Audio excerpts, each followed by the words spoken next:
Hi అండి, అందరికీ నమస్తే. చాలామంది చుండ్రు మరియు జుట్టు రాలిపోవడం సమస్యతో బాధపడుతూ ఉంటారు. అలాంటి వాళ్ళ కోసం మనకు సహజంగానే దొరికే వేపాకుతో వీటన్నిటికీ చెక్ పెట్టేయొచ్చండి. ఇది 100% రిజల్ట్ ఉంటుందండి. నా పర్సనల్ ఎక్స్పీరియన్స్తో చెప్తున్నాను. ఇది ఎలాగో ఇప్పుడు నేను చూపిస్తాను, ఒకసారి చూసేయండి. కొన్ని వేపాకులను ఇలా తీసుకొని బాగా వాటర్లో వాష్ చేసుకోవాలి. డస్ట్ అంతా పోయేలా వాష్ చేసుకోవాలి.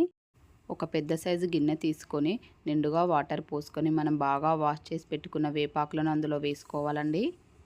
స్టవ్ ఆన్ చేసి ఒక 15 మినిట్స్ వాటర్లో బాగా మగ్గనివ్వాలి. ఇలా వాటర్లో వేపాకు మగ్గడం వల్ల వేపాకులో ఉండే యాంటీ బ్యాక్టీరియల్, యాంటీ ఫంగల్ గుణాలు అన్నీ వాటర్లోకి వెళ్ళిపోతాయండి. ఇలా మగ్గిన వాటర్ని వారానికి 2 సార్లు హెడ్ బాత్ చేయడం వల్ల మన తలలో ఉండే చుండ్రు అయినా సరే, జుట్టు పొడిబారడం, జుట్టు రాలిపోవడం సమస్య 100% తగ్గుతుందండి. ఇది నా పర్సనల్ ఎక్స్పీరియన్స్తో చెప్తున్నాను. నా వీడియో వస్తే లైక్ చేయండి, షేర్ చేయండి, సబ్స్క్రైబ్ చేసుకోవడం మర్చిపోకండి.